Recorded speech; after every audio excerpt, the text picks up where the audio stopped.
काठी टेकीत ज्या वेळेला मालक घरी आले, लागलीच त्या बाईनं पदर सावरला. सावरीत होत्या पाय का? हो, मला चांगलं कळतंय. जावाई घरी आल्याच्या नंतर लग्नात असं काही लय पाहायला भेटत नव्हतं ना. मग बाया म्हणायच्या, बाई संगीचा नवरा कोणता आहे हो? संगीचा नवरा कोणता आहे? मग त्या कोपऱ्यातून म्हणाय, ते नाही का बसलेलं ते पायाला आडी टाकलेला, तो संगीचा नवरा आहे. आता तर फोनच लाईन, जावाई कवा आलात? अरे बापरे, लईच कुण टाकलंच द्वारकात वा. नदीला गेला तो हा पुरुषार्थन स्त्रीत्वपणा. काय काय काय मर्यादा राहिली काय? काहीच विषय नाही. कोण बोलू लागलं? जावाई. वा वा वा वा वा वा, खूप छान. बोलू नये असं काही विषय नाही. इतकं सांगा तुम्ही म्हणताल बाळू महाराज आम्हाला 300 वर्ष मागं नाही आलाय, असं नाही म्हणणार मी. वागा ना, पण मर्यादा असली पाहिजे. जेवताना लोणचं किती वापरतो तितकीच मर्यादा सुटावी, तितकीच मर्यादा सुटावी. भाजी इतकी जर मर्यादा सुटत असेल तर आपण मर्यादेच्या चौकटीतच नाहीत, आपण नियमाच्या चौकटीतून जळून राग झालो असं समजायचं. मर्यादा असली पाहिजे. वयस्कर, ज्येष्ठ, सात्विक, तात्विक माणूस असला की पदर सावरून घेतला पाहिजे. माझ्या माईंनो एक सांगू तुम्हाला, माझ्या विटेवरच्या मालकाला 2 गोष्टी आवडतात, माझ्या काशीतल्या मालकाला 2 गोष्टी आवडतात. पैसे झाकून ठेवणारा आवडतो आणि अंग भरून कपडे घालणारी स्त्री आवडती. माझ्या या 2 मालकाला आपली लक्ष्मी झाकून पैसे डायरीच्या पुढून कधीच ठेवायचे नाही. हे नालायकपणाचा कळत झाला. डायरीच्या पुढून लोकाला दिसतील अशा पातळ शर्टातून पैसे दिसतील, अनावधानानं गडबडीत टाकले असतील तो भाग सोडून द्या. मुद्दाम डायरी माग आणि बंडल पुढं, असं नसतं रे. बाथरूम झाल्यावर पाणी घेतलं पाहिजे. आमची इथे एक जण गळकं डबकं घेऊन गेलं, ते डबकं लिकीज होतं, थेंब थेंब पाणी गळायचं. ते तिकडं बाथरूमला गेल्यावर आधी पाणी घेत होतं मग संडास करीत होतं. तसं पैसे किती जरी असले तर डायरीच्या पुढून ठेवणं म्हणजे तितका नालायकपणा आहे. लक्ष्मी आगा रमा स्थिज्जायते स्थापाम अंबरास्तते वचस सर्वस्थितेषु. माझं नाही, हे तुम्हाला पुढचं सांगितलं ते माझं वाणी असेल, पण त्याचा पुरावा आहे. आणि स्त्री सर्वांग भरून कपडे घातलेली असावी. भारताची स्त्री आहात, महाराष्ट्रातली माऊली आहात तुम्ही. जितकी स्त्री सर्वांग कपडे घातलेली असेल तितकी 2 मालकांना आवडती. सर्वांग झाकलेली स्त्री, भांडे घासायची वेळ आली, शेण काढायची वेळ आली, दळायची वेळ आली, गरिबी असू द्या का शेठ, पण तिचे नख पाहिल्याच्या नंतर दुर्वास पोटभर जेवतात. तिचे होता दरुशन मिळे पोट भरी अन्न, तिचं नाव द्रौपदी. अंग झाकले. एक लक्षात ठेवा, गॅदरिंगमध्ये आपल्या मुली पाठवा, पण बाष्कळ गाण्यावर नाचू देऊ नका. मायन बाप गॅदरिंगला जाते ना, आमची बबी कायत नाचायली कॅमेरे घेऊन. हो, कायत नाचती बाई. एक्का पण पोरीचा नंबर नाही आला, आमच्या बबीचाच नंबर आला. आणि गाणं कोणतं होतं इथं नाही सांगत. काय रे सख्यान, काय दोरकेन, काय तो कॅमेऱ्यात घेतलं, काय टाळ्या वाजवायला. कशाला कीर्तनन, कशाला सप्तेन, कशाला भागवतन, कशाला रामायणन, कशाला शिवपुराण. बघा काही लोकांचं वागणं, बघा बघा बघा बघा काही लोकांचं वागणं. निदान काहींचं बघितल्याच्या नंतर सावध होत जाव. मला असं वाटतं दुसऱ्याच्या गाडीचा अपघात झाल्यावर आपलं एक्सलेटर कमी केलं पाहिजे. आपल्याला कळालंय दुसरा आदळलाय, मेलाय, ह्या रस्त्यानं गेल्यावर आपल्या गाडीचं एक्सलेटर कमी आखडं पाहिजे. इतकं वागायला माणसानं कळावं. अरे कोणी जर आपली संस्कृती उंच नेण्यासाठी वागत असेल तर आपण आंधळवून आपली संस्कृती मातीत घालावं. कशासाठी मेमरी कार्ड दिले विटेवरच्या मालकानं? मनुष्य देहीचे निज्ञाने सच्चिदानंद पदवी घेणे एवढा अधिकार नारायणे कृपावलोकने दिला. कशाकरता दिलाय आपल्याला? याच्यासाठी दिलंय. देवी दिला देव भजना गोमटा तोया झाला फाटा बादिकेचा औट हात का मानव देव अल्लाने तुझ दिया खाया पिया सुख से सोया नाहक जमाना खोया खाया पिया सुख से सोया नाहक जमाना खोया. याच्याकरता दिला. घरी आलं ते म्हातार, वजनदार म्हातार, इथपर्यंत आलतो ना मी. घरी आले आणि आई वडील असे बाजूला होते. ते लहानसं घर, आपलं डोक्याला पत्र लागतील असं घर. मरी गेले ते मालक बायतीचे, आणि त्या मालकानं मुलाच्या मानाखाली हात घातला. बाळा अरे का झोपलास? 2-3 दिवस अंथरुणामध्ये घुसमटून रडत होतं, लालबुंद डोळे झालते. विचारलं का रडतोस? काही नाही मालक, तुमच्या नातवाचं माझ्या मित्राचं लग्न पाहिलं त्या दिवसपासून मला जगावंसं वाटत नाही. का? मी किलिंबे आहे. तो सात्विक आणि सदाचारी पुण्यशील महात्मा होता. त्यांनी सांगितलं हा तुझा काय दोष आहे? ब्रह्मांडाच्या मालकानं जसा जन्म घातलाय तसा राहावा लागेल. ज्या जातीत जन्माला घातलं त्या जातीत राहावं लागेल. ज्या यवनीत जन्माला घातलं त्या यवनीत. मला सांगा, मुंग्या चावतात मान्य आहे आपल्याला, पण मुंग्याला जन्म कोणी दिलाय? त्यानंच दिलाय ना, त्यानंच दिलाय. डुकरं घाणेरडी असतात, पण डुकरांना जन्म कोणी दिलाय? त्यानं दिलाय. ही आपली ताकद नाही ना. कालिया नावाचा एक व्यक्ती आहे, म्हणजे सर्प. द्वापार युगात चरित्र आलं श्रीमद भागवतात. कालिया नावाचा सर्प, यानं विष टाकलं की यमुनेच्या डोहातलं पाणी दूषित होत होतं, आणि गायीनं ते पाणी पिलं की गायी विषानं मृत्यू पावत होत्या, आणि मृत्यू पावलेली गाय त्या डोहावर तरंगायची, मग कालिया खायचा. हे त्याचं ते शस्त्रच होतं. पण पंढरपुरातल्या मालकानं त्याच्या डोक्यावर तांडव केलं. मधी भया भय सुदेवया तिथी जाय सुधा तिथी छंद पयो मपिदती संगन सुधियती काला छंद पराभय. याच्या पलीकडे उत्तर भारतातल्या एका साधून सांगावं.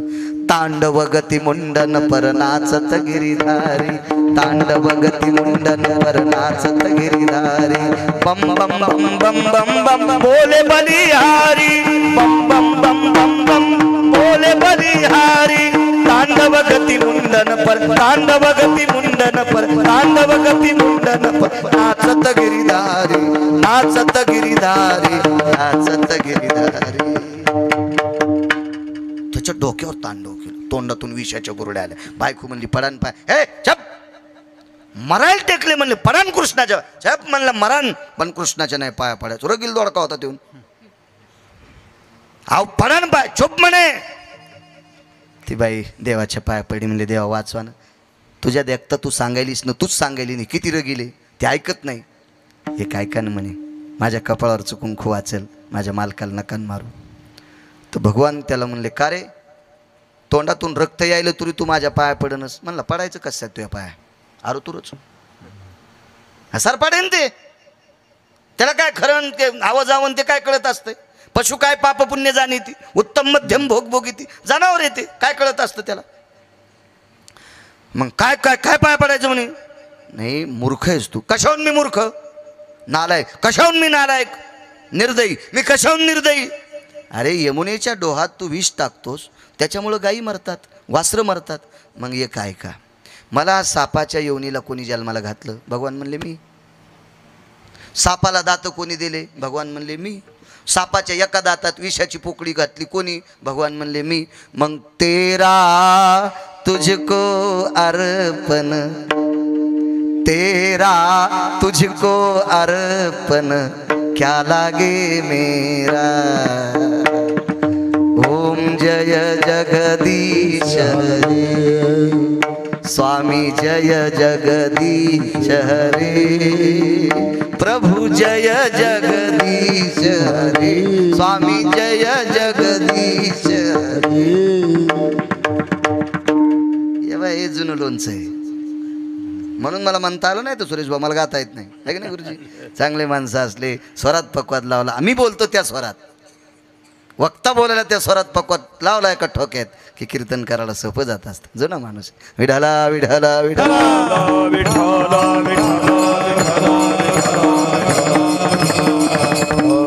त्या वारकऱ्यानं सांगितलं. अरे बघा सिद्धांत किती गोडे शेठजी. इंजिनियर साहेब कालियानं सांगितलं देवा सर्पाच्या योनीत तूच जन्माला घातलं ना, आम्हाला मूर्ख म्हणतो. बरं ठीक आहे, आता तू समुद्रात जाय. मग समुद्रात मरणार नाहीत का? समुद्रात पाणी विष आले ना, तुझं ते चिमुड भर विष पाडेलं ते समुद्र पांगून टाकीन ना. एक ढेकूळ समुद्रात टाकल्यावर समुद्र कडून उडत असतो का? आणि तो आहेच किती म्हणून तिथं पाठीला. चला त्या वारकऱ्यानं सांगितलं अण्णा बाबा तू किलिंबे आहेस, पण तुला ब्रह्मांडाच्या मालकानं जन्म दिलाय, आता तू निमूटपणे संपू नकोस. नाही ना, ज्या दिवशी आईला कळालं मुलगा किलिंबे, त्या दिवशी माय म्हणली, पाप्या मी दगडाला जन्म दिला असता तर बरं झालं असतं, पण तुला का दिलाय. बापाला कळालं, बापानं सांगितलं आमच्या कुळाला माती लावलीस तो, अवमान केला समजा. पण त्या निष्ठावंत वारकऱ्यानं सांगितलं, लक्षात घ्या, मुलाला काही म्हणू नका, हा त्याचा दोष नाही, त्याला जन्मानं ज्यानं घातलंय ती त्याची क्रिया आहे. त्याला दोषी तर म्हणता येत नाही आपल्याला, वरच्याला कसं म्हणता येईल. आणि आपली काय पात्रता आहे त्याला दोषी म्हणण्याची. बळेविने शक्ती बोलू नये. शिव किती जरी वाईट असला तर बोकड्यानं कशाला शिंग आणायचे. बोकड्या शिवाला शिंग दाखवला कसं शक्य. आपण देवाला वाईट म्हणणं म्हणजे मूर्खपणा आहे ना. एरवी दिठी वेधिली कवळे, ते चांदणे आते म्हणे पिवळे, ते माझ्या स्वरूपी निर्मळे देखती दोष. कावीळ झालेल्या माणसाच्या डोळ्यावर पिवळा पडदा येत असतो, त्याला पांढऱ्या चांदण्या पिवळ्या दिसतात. वस्तुस्थिती चांदण्या पिवळ्या नाहीत, पांढऱ्या येतात. तै माझ्या स्वरूपी निर्मळे देखती दोष. तसं आपण देवाला दोषी पाहणं आपली पात्रता नाही, योग्यता नाही. काय लायकी आपली. योग असा आला, समजूत घातली, ऐकायला तयार नाही. त्या वारकऱ्यानं सांगितलं, तो असाही गडगंज श्रीमंत प्रॉपर्टीनं, आणि अंतकरणही श्रीमंत, आणि अध्यात्मातलाही श्रीमंत. कधी कधी काय होतं माहिती आहे का, गडगंज श्रीमंती वागणं भिकार चोट, अध्यात्मात पडला पण नीतीचा परमार्थ नाही. भजन करणे नरका जाणे चुकीने, असलं भजन काय कामाचं. त्याच्या चौकटीत बसेल अशी श्रीमंती माणसानं वावरावी, त्याच्या चौकटीत बसेल असा परमार्थ असावा. लोकांना आवडतो तो परमार्थ नाही. 1000 लोकांनी परमार्थ कीर्तनाला छान म्हणावं, आणि पंढरपुरातल्या काशीतल्या मालकांना म्हणावं बाळ्या चुकीचं बोलला, चटणं दिलं गेलं. कारण तुम्ही काय आमचं भलं करणार आहेत. फार काय झालं तर तुम्ही एखाद्या कीर्तन करायला, भागवत करायला, शिवपुराण करत्याला, कथा करायला, रामायण करायला पाकिट देतात, आणि घरी जाऊस तरच ते मेलं तर पाकिट सरनाव टाकतील का. बोललो ना मी त्या दिवशी तुम्हाला, आहे का नाही, आहे का नाही. आपली मग कोणी चांगलं म्हणावं आपल्याला, त्यानं आपल्याला किती दिवस चांगलं ठेवायचं. वारकरी कोणाच्या हातात आहे, त्याच्या मनात आल्यावर आपलं काय माशी पाकू पाकडे तर व्हायचं रे, त्यानं बरं म्हणावं, असं वागावं. अशा चौकटीतला परमार्थ त्यांनी सांगितलं. तुला फक्त तुझे आईवडील दोषी म्हणतात, तुझे मित्रपरिवार तुला दोषी म्हणतात, पाहुणे राहुणे दोषी म्हणतात, भावभावकी दोषी म्हणतात, विश्वानं तुला चांगलं म्हणावा असा तुला उपाय सांगतो. तू महाईक काय करावं लागेल, माझ्यासोबत भजनाला येत जाय. अंगीकार ज्यांचा केला नारायण, देवाने एकदा स्वीकार केला की एकाही भडवेची ताकद नाही त्याच्या विरोधात जायची, एकाही नालायकाची ताकद नाही त्याच्या विरोधात जायची. आणि तो भजनाला जाऊ लागला. पण भजनाला जात असताना मग काय म्हणत होते, हाता देव देवाला लागला. पण त्या वारकऱ्यानं सांगितलं होतं, हे तुला ऐकावं लागेल. ज्याला मोठं व्हायचंय का, त्याला काही काही गोष्टीचे चटके सहन करावं लागत असतात. हे कधी लक्षात ठेवा. बहरदार आंब्याला अख्खं विश्व चांगलं म्हणतंय. ज्याला ते बहर येतो ना, आणि बहर आल्याच्या नंतर कैऱ्या लागतात ना, त्या आंब्याला विश्व चांगलं म्हणतंय. पण चांगलं म्हणणारीच माणसं आंब्याला हात पुरत नसताना दगड मारत असतात. मग हे दगड सहन करण्याची ताकद ज्या आंब्यात आहे, त्याच आंब्यानं फळं धरले पाहिजे प्रभू देवा, नाही तर त्यानं वांज राहिलं पाहिजे. वांज नुसता महालक्ष्मीच्या पूजेला दाखला आणायचा, तोरणाला दाखला आणायचा, आणि पानं लावायची, कैऱ्याचा पत्ता नाही. काय किंमत आहे त्या आंब्याला. तुम्ही मोठे, तुम्हाला एक सांगू का, नाचतंय त्याचंच चुकतंय. नाचतंय का त्याचंच चुकतंय, जो नाचतच नाही त्याचं कसं चुकन. ही लोक हसतील, पण तुला मोठं व्हायचंय ना, ऐक तू माझं. एकदा ब्रह्मांडाच्या मालकानं स्वीकार केला की कामच संपलं. ठीक आहे, करत राहिला. ज्यानं उपदेश केला ती व्यक्ती वयस्कर झाली. कुलकर्णी काका आता मंदिरात जाऊ शकत नव्हते. घरी बोलून घेतलं आणि सांगितलं, बाबा विटेवरच्या मालकाची शपथ आहे, काशीतल्या मालकाची शपथ आहे, मी दिलेल्या अनुग्रहाला तडा देऊ नकोस, भजन करत राह. ती व्यक्ती जात राहिली. कालांतरानं हाही मृत्यू पावला.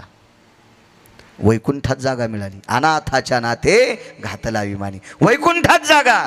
तिथं गेल्याच्या नंतर ज्या वारकऱ्यांनी यांना भजन सांगितलं होतं, त्यांना अशी कडकडाटून मिठी मारली बाई ती शेठ. वा, जमलं का नाही तुझं. ते म्हणला, जमलं हो, तुम्ही सांगितल्यामुळं वैकुंठात जागा भेटली, आणि माझ्यासोबत 20-20 लग्न करणारे ते नरकातल्या आळ्या झाल्यात. त्याला पुरुषार्थ होता ना. ती नरकातल्या आळ्या झाल्यात. मी क्लिंबे असताना वैकुंठातली जागा भेटली. वरी चांगलं झालंय पण खालचे नाव ठेवलेत ना. नाही, खालचे नाव ठेवणार नाहीत. सकाळच्या भजनात तुझं नाव आहे. कानो पात्रा खोदू पिंजारीत दादू, कानो पात्रा खोदू पिंजारीत दादू, भजनिया भेदो हरीचे पायी, भजनिया भेदो हरीचे पायी, कानो पात्रा खोदो दादू, कानो पात्रा खोदू पिंजारीत दादू, भजनिया भेदो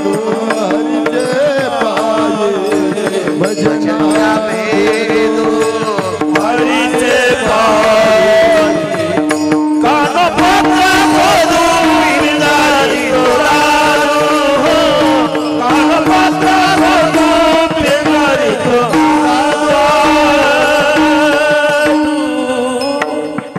कानोपात्रा खोदून पिंजारी तो दादू. खोदू आणि दादू पिंजारी हे दोघांपैकी एक लिंबी होता, एक नपुसक होता. सांगा बरं, या महाराष्ट्राच्या मातीमध्ये, या पवित्र भारतीय संस्कृतीमध्ये वारकरी संप्रदायातला असा एखादा म्हणू शकतो का मी अभंग काढून टाकीन? काय टप्पर आहे शेठजी, काय टप्पर आहे? रोज सकाळच्या काकड्यात वारकरी बाबा त्या दादू आणि खोदू पिंजाऱ्याचं नाव प्रत्येक मंदिरात जिथं काकडा चालू आहे तिथं घेतल्या जाते. अहो समाज त्याला वाईट म्हणत होता, पण विटेवरच्या मालकानं आपलं म्हणल्यावर अख्ख्या भारत देशात भजन परंपरेमध्ये त्याचं नाव घेतल्या जाते. ताकद कशाची आहे? विटेवरच्या मालकानं त्याला आपलं म्हणलंय म्हणून पहिल्या कडव्यात अंगीकार ज्याचा केला नारायणे, अंगीकार ज्याचा केला नारायणे, अंगीकार ज्याचा केला नारायणे, अंगीकार ज्याचा केला नारायणे,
हिम्मत या दोघांचं नाव त्या अभंगातून काढून टाकता येतं का? नाही. खालच्या याद्या सगळ्या फाडताल माणसानं केलेल्या. ही विटेवरच्या मालकानं केलेली यादी आहे. या यादीला काशीतल्या मालकानं शिक्कामोर्तब केलंय. उठू शकतो एखादा अभंग नापास करायला? नाही का? जगाच्या मालकाने एकदा अंगीकार केला की काम संपलं. एक पुरावा सांगतो तुम्हाला, आपला वेळ पण संपत आला. पंढरपुरातल्या मालकाने 107 लग्न झाले, 107, आणि एक करण्याची इच्छा होती पुन्हा. म्हणजे 16,108, 16,107 झाले आणि 8वं करण्याची इच्छा होती. हे अनुमान प्रमाण आपल्याला लाई जाऊ नका. हे आपल्याला नाही चिटकून घ्यायचं.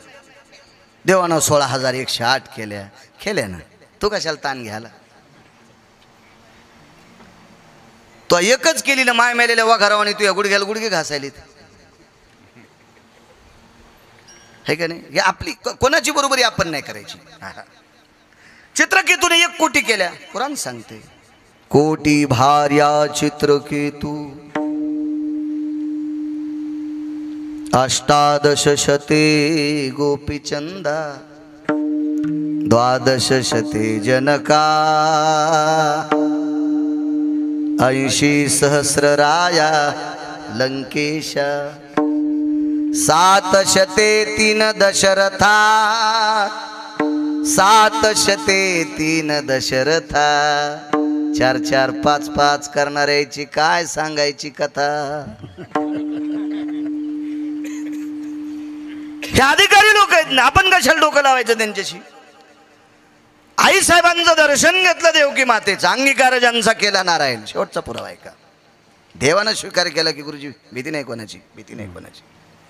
भगवंतानं देवकी मातेचं दर्शन घेतलं आणि सांगितलं आई साहेब मला एक आशीर्वाद शिल्लक दे ग. कसला आशीर्वाद रे बाळा तुला? आई मला आज लग्न करण्याची इच्छा आहे. पुरे झाले लग्न 16,107 झालेत. आई 8 करू दे ग. नाही करायचं. आई एक सांगू का, मी एकाही बायकोचे दागिने सोनाराची इथं ठुले नाही. मी माझ्या 16,107 पत्न्यांपैकी एकाही बायकोचे दागिने बँकेत गहाण ठुले नाही. मी एकाही बायकोला माहेरातून पैसे आणा असं म्हणलो. माझ्या एकाही बायकोची चप्पल फाटकी. माझ्या एकाही बायकोला कोणाच्या दारात जायची गरज. मग एवढं जर मी 16,107 सांभाळायलो तर 8वीत सांभाळता याची नाही का? रायसाहेब म्हणले तू इच्छाचे ना कर, तुला आशीर्वाद, पण पैशावाली कर. म्हणजे सासरवाडी जरा हुंड्यावाली कर. हो.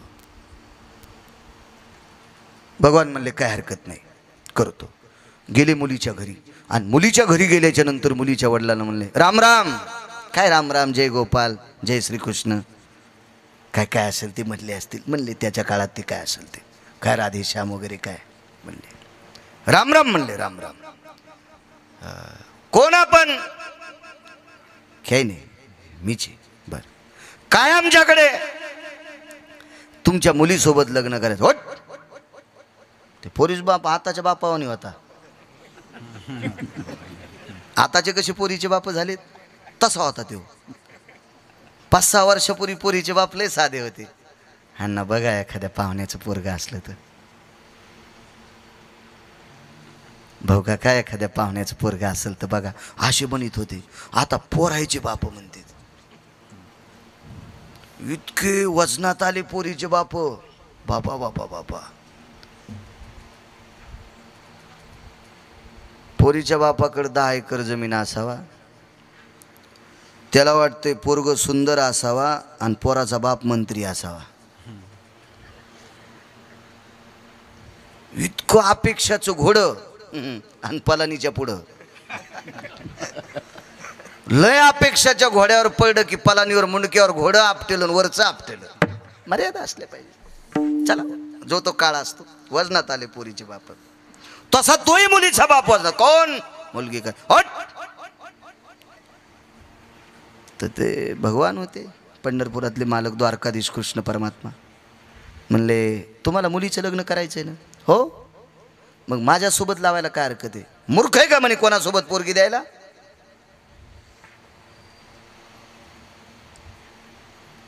कुळ पाहून कन्या द्यावी. अबाकुले भयजायस्तेनम सगोत्री भिन्न गोत्रियाम सराशी अराशी पुण्य पुण्यतायाम सगोत्री भिन्न गोत्री जायते. त्या काळात मानल्या जायचे. आता कोणी दळी नाही. आता काय विषय नाही. ठीक आहे म्हणले तुमच्या कुळापेक्षा माझं कुळ उंच आहे. मला कुळ सांगू नको रे. माझी पोरगी जगवायची लायकी तुझ्यात आहे का? पोरीचा बाप म्हणला शेठजी माहिती शेठ माझी मुलगी सांभाळायची लायकी तुझ्यात आहे का? तर ते म्हणले तुम्हाला संपत्तीवाला पाहिजे की जमिनीवाला पाहिजे का नोकरीवाला? काय काहीच नाही म्हणले. माझ्यासोबत जो कुस्ती खेळन त्याला आपली पोरगी देऊ.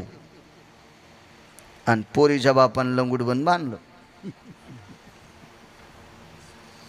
आणि पोरीचे वडील रिंगणात उतरले, बाहेर ठोकली. हे झाडाच्या आडंगी गेलं आणि पंचाचं लटकन बांधलं. याचं घर थोडंच होत तिथं. शर्ट काढलं, सगळं काढलं, ते पंचा अण्णा असं सोडा आणि लंगूट बन आवडलं आणि लगेच पोरीच्या बापापाशी. पण ते पोरीचा बाप इतका धिप्पाड होता आणि हे दिसायला बारीकस. पोरीची माय म्हणली, माय त्याला कळत नसेल हो, गोळ्या गिळ्या संपल्या असतील त्याच्या, आणि तुम्ही त्याच्या फासुल्या घसुल्या मोडतान आणि काय तुम्हाला उपत बरं. म्हणलं असेल आपली पोरगी मागितली, मग तुम्ही कुठं दिली? आणि बाजार गिजार आहे का आपली? त्यानं मागवा ना आपण द्यावा. दुकान आहे का ते किराणा? तुम्ही एवढं काय मनाला लावून घ्यायचं म्हणे, आणि काय त्या बारक्याच्या नादी लागायले तुम्ही? ते वापस फिरलं. तो बसलेलं काय म्हणला, पाय ना तू दया करायला, ते किती गेले पाय तेही म्हणतंय. नका माय जाऊ द्या, मारतान त्याची आई रडन हो. कोणाचं आहे काय नाही, गाव नाही, नाव नाही, काहीच माहित नाही, कशाला हा ते सांगू नका बाई. ही म्हण ती म्हणली, माय मी लोक काय चोरबो ठेवू पाबर याची सोय. अंगीकार ज्यांचा केला नारायण, देवानं स्वीकार केला की काम संपलं. इतकी कुस्ती रंगली. आपल्या रंगून रंगून किती टाइम सांगतात? 5-10 मिनिटं, 10 मिनिटं रंगल्यावर ते कोण असते ते कुस्तीचे ते निकष देणारे. हो हो हो, ते मेन तिथं. हो हो, ते जाऊन त्याला मोकळं करतात. मग पाणी गिनी प्यान पुन्हा चालू द्या. अण्णा 27 रात्रां 27 दिवस एकानं पाणी पिलं नाही. हलकी वाजणार घंट्याला बदलायची. घामानं त्याची धोत्र ओले व्हायचे. ते हाताचा घाम त्या हलकीवर पडायचा. ते कातड मऊ व्हायचं. ते टटांग टटांग वाजतच नव्हतं. ते घरी जात होतं आणि दुसरे येत होतं. त्या 27 दिवसात आणि 27 रात्रात काय हलक्या वाजायच्या. जंगणाडी पकणाडी, जंगणाडी पकणाडी, जंगणाडी पकणाडी. हलकीचा बोल येतोय, पकवादाचा नाही तो. हलकीची बी लय बोल. पिराला संदल निघल्यावर लयच वेगळा बोल असतं. हे चांदीची सायकल कशी माळा न पडती, सैलानी बाबाची शाल भोईला लोळती. दुष्काळात आपल्याला नाही काय बोललं तर हेच गाणे म्हणायचे. ते संदल वेगळाच निघत. काही माणसं लिंब कांदे घेऊन पराती घेऊन चालले होते. याच्या पुढे हलकी वाजती. बोकड्याच्या गळ्यात करदुडा बांधलेला. हा ढाकी ढेकी ढेकी ती जाऊ द्यात नका बोल नाही सांगायचे. कुस्तीची हलकी आणि खंडेरायाच्या वारूची हलकी ऐकायची. 2च हलक्या पाहायच्या. बाकीच्या हलक्या कशाला पाहता? एक तर कुस्तीतली हलकी पाहावा, नाही तर मग खंडेरायाची वारू खेळतेत ना ती हलकी पाहा. त्याच्यावर अंगावर काटा येत असतो. तुम्ही कुठल्या हलक्या पाहता? ह्या हलक्या शास्त्र मान्य आहेत. कारण कुस्तीतली हलकी द्वापार युगामध्ये भीमाच्या सानिध्यात वाजली. भीम मल्लयुद्धात प्रवीण होते. हो, आणि खंडेरायाच्या दरबारामध्ये वारूची हलकी. ओम वाग्या सोम वाग्या प्रेमनगरावारी, साबद भूनी भजनी लागा देव करा कैवारी. वारी हो वारी हो वारी माझ्या मल्हाराची वारी. वारी हो वारी माझ्या मल्हाराची वारी. माझ्या मल्हाराची वारी हो माझ्या मल्हाराची वारी. ती हलकी ऐकायची. कुस्तीतली हलकी दमले हलक्या वाजिनार. 27 दिवस आणि 27 रात्रा. 28व्या सकाळी पोरीच्या बापान हात जोडले. पोरीची माया गालाला हात टेकून ती पण जागीच होती. तिला वाटायचं उद्या पहाटे पोरग मरत काय. हे आपटूच लागलं. यानं 10 आपटिल्यावर ते एकदाच आपटीत होतं, पण याचे खिळखिळ हाड होत होते. ते एकदाच आपटाय, त्याचा ठोकाच तसन.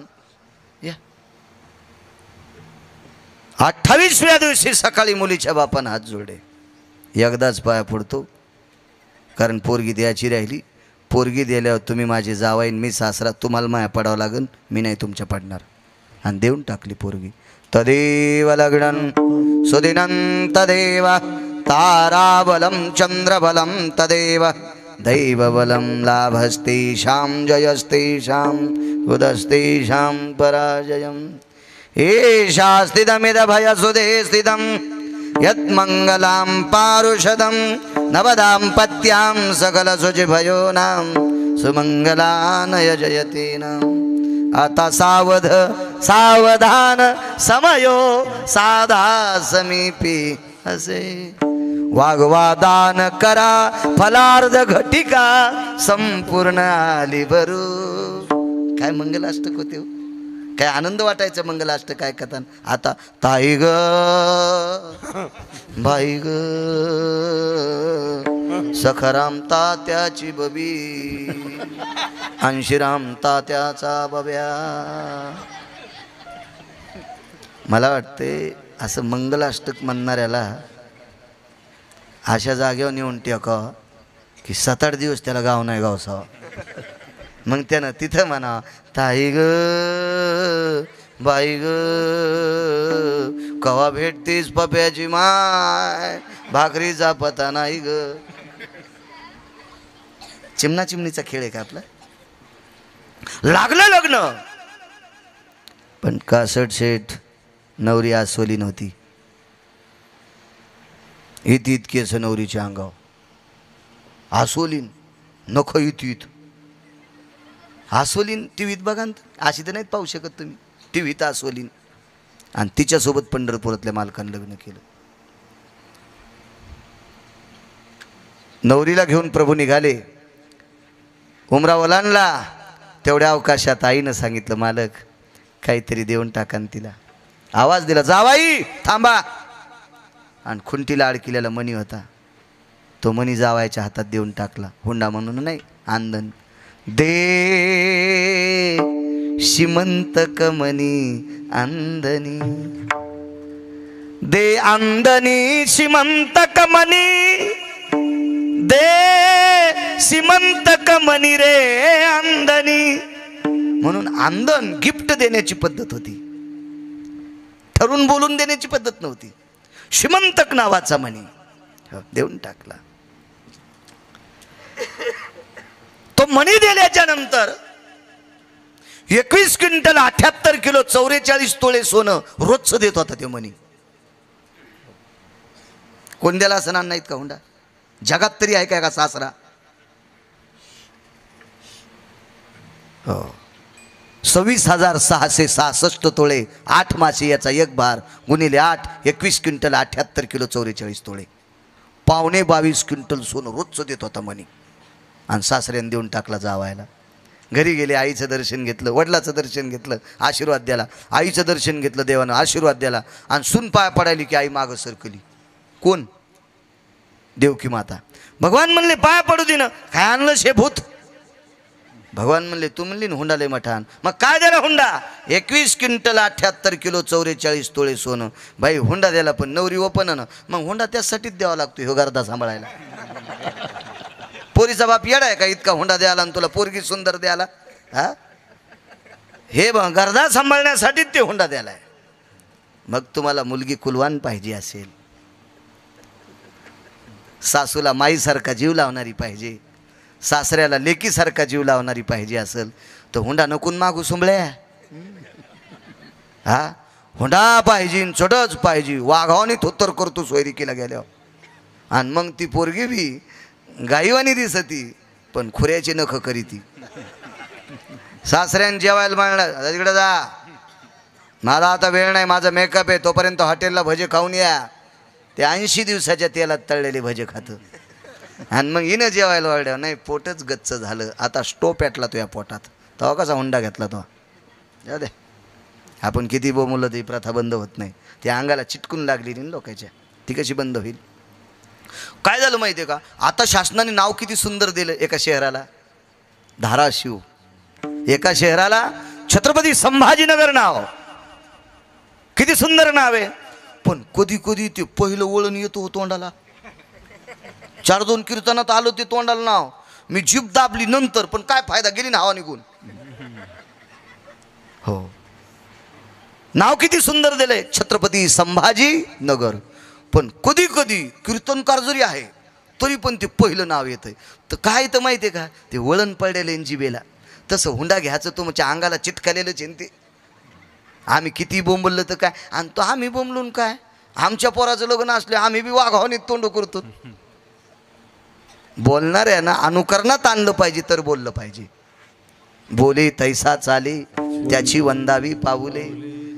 बोले सांगे परी वागे त्याशी थोर मानावे. सांगून वागतो का त्याशी थोर मानावे, सांगे परी न वागे त्याशी चोर मानावे.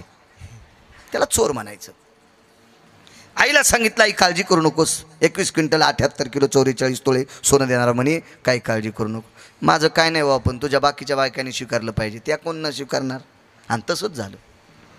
16,107 बायकांनी मिटिंग भरली आणि सगळ्या जणींनी सांगितलं हिला आपल्यात घ्यायचं नाही. आली 10-12 दिवसावर संक्रांत आली. आणि संक्रांतीत या म्हणजे बापा विचारता सोय नाही. संक्रांतीमध्ये ते 15 दिवस इतके गोड असतात. नवरा नुसता दुर्जाकडे पाहतो, कधी पप्प्याची माईल, कधी पप्प्याची माईल, कधी पप्प्याची माईल. आणि मग ती 2-3 तासानं मोठी पिशवी घेऊन येते. त्याच्यात 10 घासण्या, 9-10 चहाच्या चाळण्या, 5-25 शॅम्पूच्या पुड्या, 7-8 एवढुले गुळाचे ढेकळं, 9-10 प्लॅस्टिकचे बगवे, 10 चमचे. हो काय काय काय काय देत्याल. हो इथून पुढं वानात नवऱ्याला मारायला काठ्या वाटून म्हणजे बरं रे बापा. हो ही हाणल्याच्या नंतर तो वाको तू ही असं वाटू नका माझ्या माईंनो. लय तराची संक्रांत चलत यायची. पुन्हा माणसं बाई कोण्या घरची त्या घरची पाहून. आमच्या घरी आता गावाकडे होतं तेव्हा काय नाही, पण आता शिरूरला आलो आमच्या घरी बी इस्तुपाडा ना तो. हो आता ते कसं होतं माहिती आहे का, आपण एका घरात बसलो आणि त्या घरात जरी एकाचा जरी पाय भरला तर बाकीच्या याला वास आहे ना. आपण ज्या भागात आहे तिथले डाग आवण्याला लागत आहेत. मला एका दिवशी 5-7 हजार रुपये मागितलेत. म्हणलं कशाला, विचारणं काम आहे ना. द्यावं लागत असते, तोंड कडूमडू करणं काय करणं पण द्यावंच लागत असते. सगळ्याला कळतं ना. कशाला काही नाही, संक्रांतीचं वाण घ्यायचं आहे. आता गड्याला पाठीलं. मग किलोचे 4-5 ढेकळं आणले, गुळाचे भेल्या अर्धा किलोच्या 5-6 आणल्या, पावशेराच्या 9-10 आणल्या, चांदीचे 7-8 बगवे आणले, पितळाचे 5-7 आणले आणि प्लॅस्टिकचे 10 आणले आणि शॅम्पूच्या पुड्या आणल्या 500. 8 आण्याला पुडी. श्रीमंताच्या घरची बाई आली की चांदीचं बघू, मध्यमची आली की पितळाचं बघू, लय साधारण आली की प्लॅस्टिकचं बघू, आणि लयच गरीब आली की शॅम्पूची पुडी. मी आणलं वंडी वशीन वंडी डोक्याला केस राहायचा नाही. भयान असं बोलतात का तुम्ही, कीर्तनकार आहेत ना. मी म्हणलं मग तुला शोभतंय का. श्रीमंताची बाई आल्यावर किलोचं ढेकूळ द्याली आणि गरीबाची बाई आल्यावर शॅम्पूची पुडी द्याली. जाईन ना बाळ्या. हा बुका लागन ना तुला. ह्या पापानं एक तर सगळ्यालाच गुळाचे ढेकळं वाट, नाही तर सगळ्याला शॅम्पूच्या पुड्या वाट. कसली सक्रात तुमची. आणि पुन्हा म्हणता हो सौभाग्यम प्रदायिनी ललाटम कुंकुमम चिरावधार्य सकल स्थितीषु यत् प्राणात् मुच्यते भ्रतारेव च पुनितो यति भास्करो तेजो कांती दिवाकरो सर्व तेजो कांती आपाम निशापतीं दिनपती तदाकाले चिरकालम सौभाग्यवती. दुकान येते बापाच्या घरचं, हे फुकट मिळायला वागावं तसं लागेल ना. संक्रांत आली, कशाला संक्रांत म्हणते ते लक्षात घेत जा. याचं कारण काय माहिती आहे का, गाफील लोकांचं ऐकता म्हणून चुकीचे सण साजरे करतात. भंगाऱ्यांचं ऐकता याच्याकरता चुकीचे सण साजरे करता. काय पुण्य भेटतं तुम्हाला त्याच्यामध्ये.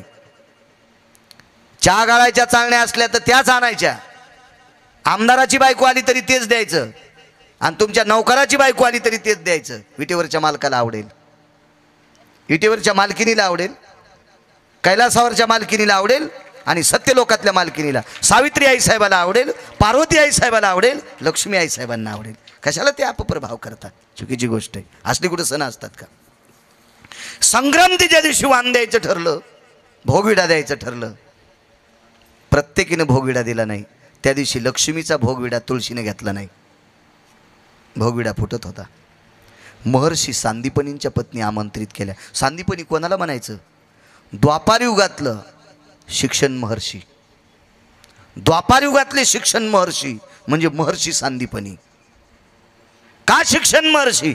पंढरपुरातले मालक 12 वर्ष 9 दिवस महर्षी सांदीपनींच्या आश्रमावर विद्या शिकत होते.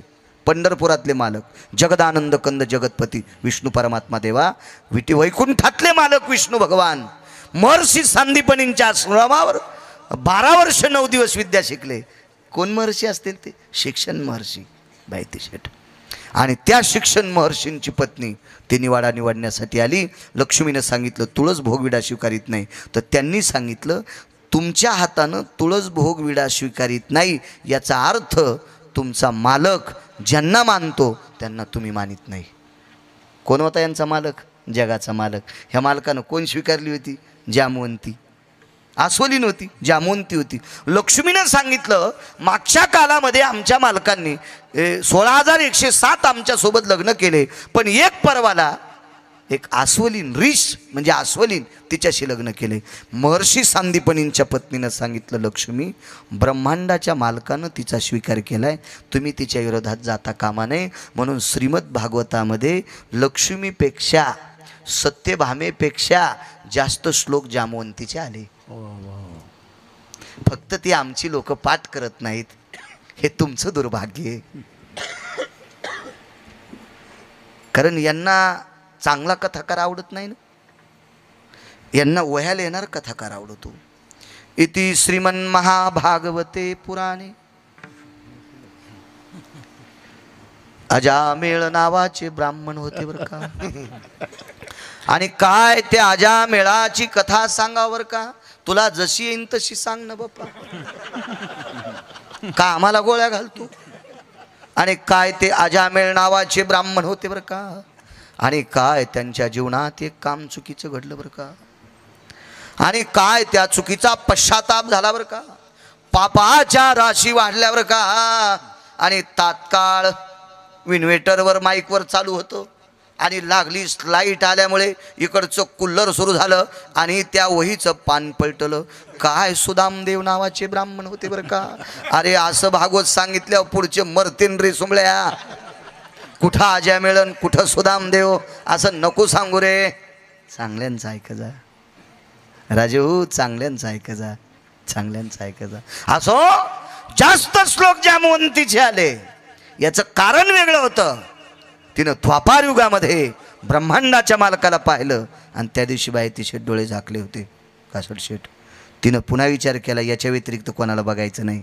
जगाचा मालक वारकरी बाबा तिचा पती झाला. हो काय कृपा पुरविली आळी, जे जे केली तेची ते काळी. या भंगावर मी ते चरित्र सांगत असतो. दृष्टांत संपला. महाराज विश्वाच्या मालकानं एकदा जामवंती आपली केली. काय लक्ष्मी काय विरोधात जाऊ शकत नाही नाहीच. याच्यानंतर सगळ्यात अगोदर भोगविडा 16,107 पत्न्यांनी जामवंतीला, दुसरा भोगविडा तुळशीला आणि मग त्याचे विश्वाच्या मालकानं काशीनाथ बाबा आपलंच केलं. जगातली कुठली शक्ती विरोध करू शकत नाही. जामवंतीला स्वीकारावंच लागलं संदीपान गुरुजी. म्हणून पुन्हा एकदा पहिल्या कडव्यात म्हणा अंगीकार ज्याचा केला नारायणे, अंगीकार ज्याचा केला नारायणे.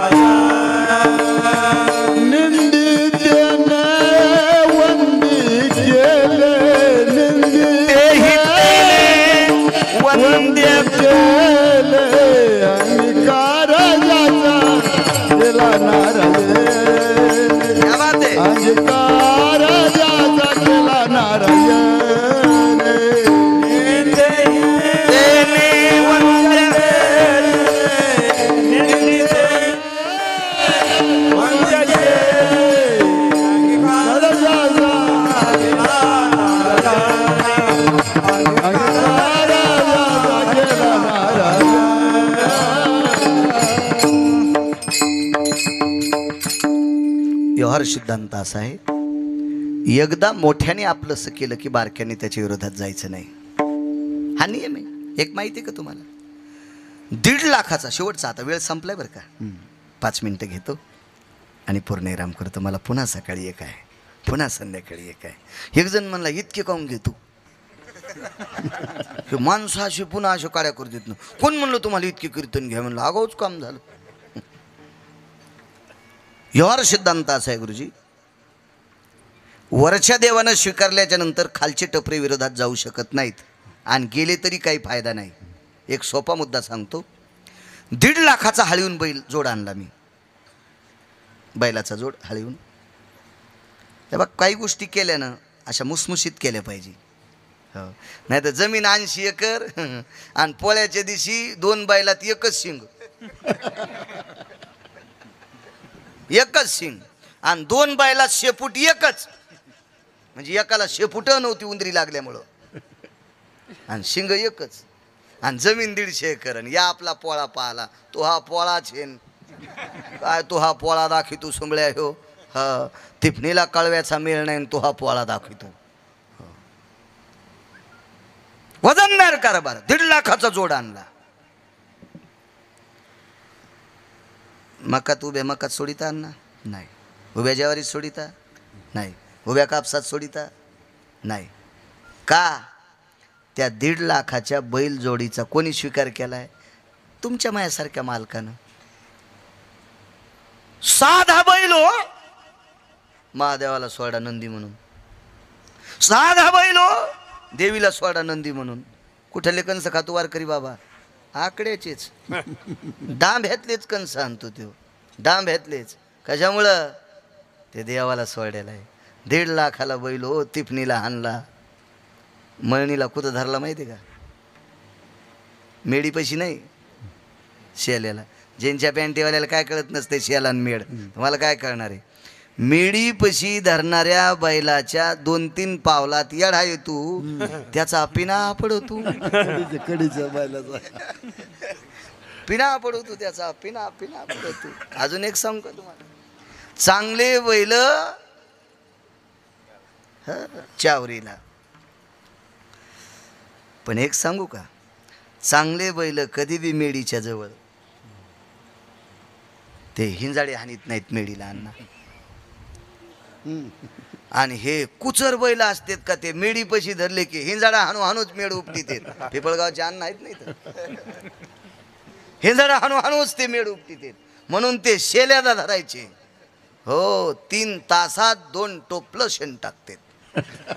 हो, पहिली बोंदऱ्याची वटी करीत होते मळण हाणणाऱ्या, आणि त्या वटीत शेण धरायचे, नाहीत मग ते याच्यात पडायचं ना, ते मदनात पडायचं ना. ते जीनच्या पॅन्टीवाल्या नुसतं ऐकाय पिक्चर ऐकल्यावानी आपलं.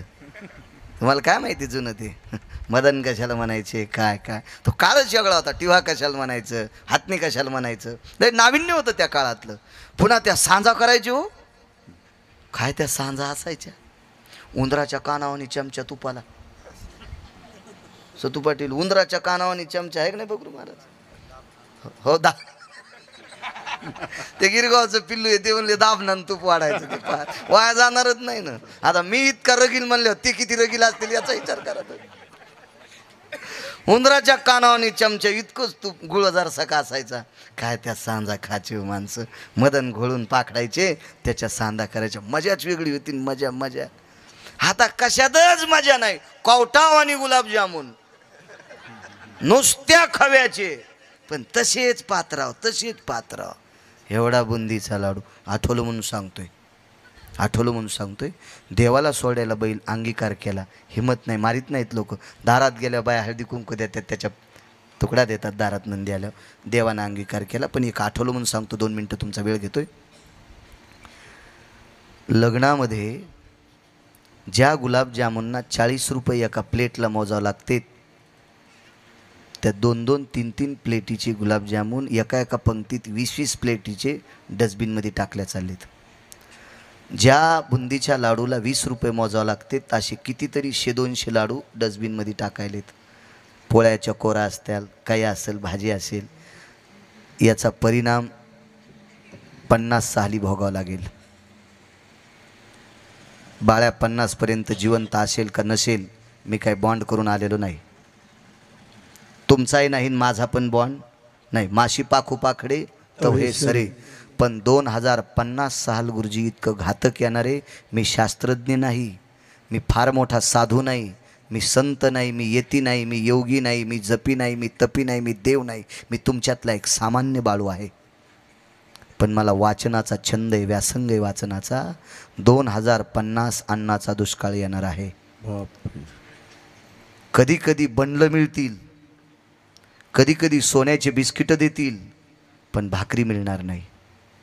हा काळ आपल्यावर येऊ नये याच्याकरता तुमच्या चपला बुटा सगट पाय धरतो. तुम्ही लग्नात कोणाच्या जेवत असताना जितकं पोटाला लागते तितकं पात्रावर घ्या. श्रीमंताचा असो की गरिबाचा असो, अन्न वाया जाईल याची काळजी करा. दखल घ्या, थोडीशी याची दखल घ्या, जेणेकरून या महाराष्ट्राच्या मातीमध्ये अधिष्ठित असलेले देवादेवतेंचे मंदिरं, साधू संतांचे अधिष्ठान आपल्यावर कृपा करतील आणि आपल्या महाराष्ट्रावर ते दुष्काळ येऊ देणार नाहीत. पण याच्याकरता आपल्याला ती दखल घ्यावी लागेल. माझ्या ड्रायव्हरनं मला व्हॉट्सअपवर दाखिलं, एक जणानं टाकलं होतं, 15 रुपयाची ती पाणीपुरी असते ना, ती पाणीपुरी घेतल्याच्या नंतर प्लेटमध्ये पडलेलं पाणी पाणीपुरी खाल्ल्यावर पेतू. आणि लग्नातला बुंदीचा लाडू 35 रुपयाची आईस्क्रीम. एका लग्नात गेलो तर आम्ही जदगे गुरुजी, 35 रुपयाची एक आईस्क्रीम.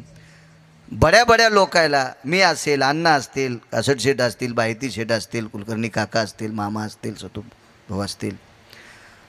आता आपल्याला शुगर आहे ना, आपल्याला ती आईस्क्रीम साखरेची घातक आहे ना, मग पुढच्या आग्रह केल्यावर आपण अण्णा घ्यायची.